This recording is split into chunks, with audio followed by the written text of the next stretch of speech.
Motorola edge 50 ultra എന്ന പുതിയൊരു smart phone ഇപ്പം ഇന്ത്യൻ മാർക്കറ്റിൽ ലോഞ്ച് ചെയ്തിട്ടുണ്ട്. 60,000 രൂപ പ്രൈസ് റേഞ്ചിലാണ് ഈ ഫോൺ ഇപ്പോൾ ലോഞ്ച് ചെയ്തിരിക്കുന്നത്.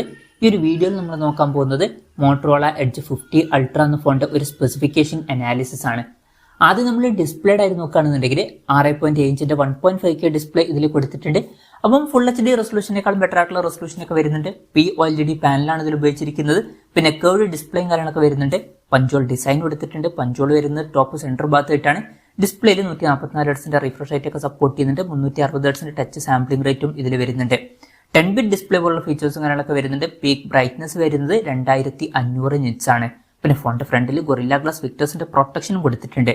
അപ്പം അത്യാവശ്യം നല്ലൊരു പ്രൊട്ടക്ഷൻ ഒക്കെ വരുന്നുണ്ട് എന്ന് തന്നെ പറയാവുന്നതാണ്. ഡിസ്പ്ലേ ഫീച്ചേഴ്സ് മൊത്തത്തിൽ നോക്കുമ്പോൾ അത്യാവശ്യം നല്ല ഡിസ്പ്ലേ ഫീച്ചേഴ്സും കാര്യങ്ങളൊക്കെ തന്നെയാണ് ഈ ഫോണിൽ വരുന്നത് എന്ന് പറയാം. പിന്നെ in display finger print sensor ഇതിൽ കൊടുത്തിട്ടുണ്ട്. ഫോണിന്റെ വെയിറ്റ് വരുന്നത് 197 ഗ്രാം ആണ്. തിക്നെസ് വരുന്നത് 8.59 mm ആണ്. IP68 റേറ്റിംഗ് ഇതിൽ സപ്പോർട്ട് ചെയ്യുന്നുണ്ട്. അത് നല്ലൊരു കാര്യം തന്നെയാണ്. അപ്പം ഈ ഫോൺ വാട്ടർ റെസിസ്റ്റന്റും അതുപോലെ തന്നെ ഡസ്റ്റ് റെസിസ്റ്റന്റും ഒക്കെയാണ്. പിന്നെ അലൂമിനിയം ഫ്രെയിമും കാര്യങ്ങളൊക്കെയാണ് ഇതിൽ കൊടുത്തിരിക്കുന്നത്. പ്രോസസ്സറിന്റെ കാര്യം പറയുകയാണെന്നുണ്ടെങ്കിൽ സ്നാപ്ഡ്രാഗൺ 8s Gen 3 എന്ന പ്രോസസ്സറാണ് ഈ ഫോണിൽ കൊടുത്തിരിക്കുന്നത്. ഈ ഒരു പ്രൈസ് റേഞ്ചിൽ ഈ ഒരു പ്രോസസ്സർ എങ്ങനെയുണ്ടെന്ന് വെച്ചാൽ അത്യാവശ്യം തിരക്കുകളില്ലാത്ത നല്ലൊരു പ്രോസസ്സറൊക്കെ തന്നെയാണ്. ഇപ്പം വരുന്ന ഫ്ലാഗ്ഷിപ്പ് പ്രോസസ്സർ ആയിട്ടുള്ള സ്നാപ്ഡ്രാഗൺ 8 Gen 3 എന്ന പ്രോസസ്സറിന്റെ തൊട്ട് താഴെ വരുന്ന പ്രോസസ്സറാണ്. അപ്പോൾ അത്യാവശ്യം നല്ല പെർഫോമൻസും കാര്യങ്ങളൊക്കെ ഇതിൽ കിട്ടേണ്ടതാണ്.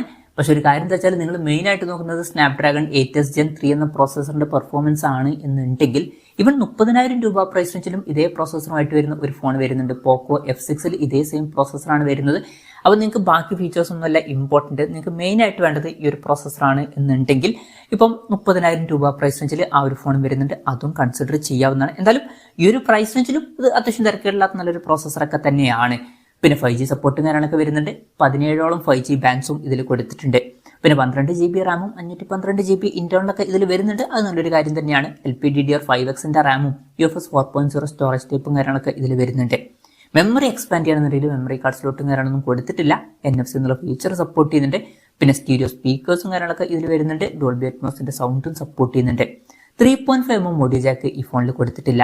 ആൻഡ്രോയിഡ് 14 ബേസ് ആയിട്ടുള്ള HelloU സോഫ്റ്റ്വെയർ ആണ് ഈ ഫോണിൽ വരുന്നത്. 3 കൊല്ലത്തെ OS അപ്ഡേറ്റും 4 കൊല്ലത്തെ സെക്യൂരിറ്റി അപ്ഡേറ്റ്സും കാര്യങ്ങളൊക്കെ ഈ ഫോണിൽ ലഭിക്കുന്നതായിരിക്കും. ക്യാമറയുടെ കാര്യത്തിലോട്ട് വരികയാണെന്നുണ്ടെങ്കിൽ ഫോണിന്റെ പിന്നിൽ ട്രിപ്പിൾ ക്യാമറ സെറ്റപ്പ് ആണ് വരുന്നത്. 50 മെഗാ പിക്സലിന്റെ f1.6 അപ്പേഴ്സിൽ വരുന്ന മെയിൻ ക്യാമറ സെൻസർ ഈ ഫോണിൽ വരുന്നുണ്ട്. OSന്റെ സപ്പോർട്ടൊക്കെ ഇതിൽ കൊടുത്തിട്ടുണ്ട്. പിന്നെ 50 മെഗാ പിക്സലിന്റെ അൾട്രാ വൈഡ് ആംഗിൾ ലെൻസും വരുന്നുണ്ട്. ഇതിന്റെ ഫീൽഡ് ഓഫ് വ്യൂ വരുന്നത് 122 ഡിഗ്രിയാണ്. 64 മെഗാ പിക്സലിന്റെ ഒരു ടെലിഫോട്ടോ ലെൻസും ഇതിൽ വരുന്നുണ്ട്. ഇതിൽ 3x ഒപ്റ്റിക്കൽ സൂം ഒക്കെ സപ്പോർട്ട് ചെയ്യുന്നുണ്ട്. പിന്നെ ഫ്രണ്ടിൽ 50 മെഗാ പിക്സൽ സെൽഫി ക്യാമറ തന്നെ കൊടുത്തിട്ടുണ്ട്. അപ്പം ഓൺ പേപ്പർ അത്യാവശ്യം നല്ലൊരു ക്യാമറ സ്പെസിഫിക്കേഷൻ ഒക്കെ വരുന്നുണ്ട് എന്ന് തന്നെ പറയാവുന്നതാണ്. പിന്നെ ക്യാമറ ടെസ്റ്റിംഗ് ഒന്നും നമ്മൾ നടത്തിയിട്ടില്ല. ജസ്റ്റ് ഓൺ പേപ്പർ ക്യാമറ സ്പെസിഫിക്കേഷനെ പറ്റിയിട്ട് മാത്രമാണ് ഇപ്പോൾ പറഞ്ഞിരിക്കുന്നത്. ബാറ്ററിയുടെ കാര്യത്തിൽ 4500 mAh ബാറ്ററിയാണ് വരുന്നത്. അപ്പം ഭയങ്കര വലിയൊരു ബാറ്ററി കപ്പാസിറ്റി ഒന്നും വരുന്നില്ല. പക്ഷെ 125 വാട്ടിന്റെ ഫാസ്റ്റ് സപ്പോർട്ടൊക്കെ വരുന്നുണ്ട്. അപ്പം നല്ലൊരു ചാർജിങ് സ്പീഡ് വരുന്നുണ്ട്. അത് മാത്രമല്ല 50 വാട്ടിന്റെ വയർലെസ് ചാർജിങ് സപ്പോർട്ടും ഇതിൽ വരുന്നുണ്ട്.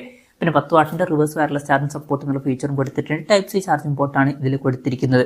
ബാറ്ററി കപ്പാസിറ്റി കുറവാണെന്നുണ്ടെങ്കിലും നല്ല ചാർജിങ് സ്പീഡും വയർലെസ് ചാർജിംഗ് സപ്പോർട്ടൊക്കെ ഇതിൽ വരുന്നുണ്ട്.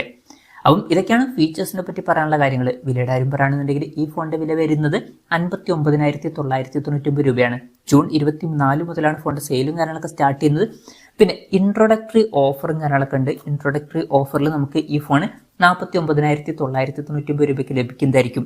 അതിൽ HDFCയുടെയും ICICIയുടെ കാർഡ് യൂസ് ചെയ്യണമെന്നുണ്ടെങ്കിൽ 5000 രൂപയുടെ ഓഫ് ലഭിക്കുന്നതായിരിക്കും.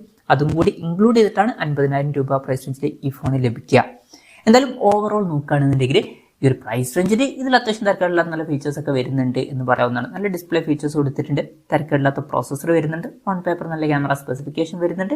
പിന്നെ തിരക്കേടില്ലാത്ത ബാറ്ററി സെറ്റപ്പും കാര്യങ്ങളൊക്കെ വരുന്നുണ്ട്. നല്ല ചാർജിങ് സ്പീഡും വയർലെസ് ചാർജിംഗ് സപ്പോർട്ടും IP68 റേറ്റിംഗും അലൂമിനിയം ഫ്രെയിമും കാര്യങ്ങളൊക്കെ തന്നെ ഇതിൽ വരുന്നുണ്ട്. അപ്പം ഈ ഒരു പ്രൈസ് റേഞ്ചിലൊക്കെ മോട്ടറോളയുടെ ഒരു ഫോണൊക്കെ വേണം എന്നുണ്ടെങ്കിൽ ഈ ഒരു ഫോൺ കൺസിഡർ ചെയ്യാവുന്നതാണ്. പിന്നെ നിങ്ങൾ മെയിനായിട്ട് നോക്കുന്നത് സ്നാപ്ഡ്രാഗൺ 8s Gen 3 എന്ന പ്രോസസ്സറിന്റെ പെർഫോമൻസ് ആണെന്നുണ്ടെങ്കിൽ 30,000 രൂപ പ്രൈസ് റേഞ്ചിൽ പോക്കോ F6 ഒക്കെ വരുന്നുണ്ട്. അതും കൺസിഡർ ചെയ്യാവുന്നതാണ്. എന്തായാലും ഈ ഒരു ഫോണിനെ പറ്റിയിട്ടുള്ള നിങ്ങളുടെ അഭിപ്രായം ജസ്റ്റ് ഒന്ന് കമന്റ് ചെയ്യുക.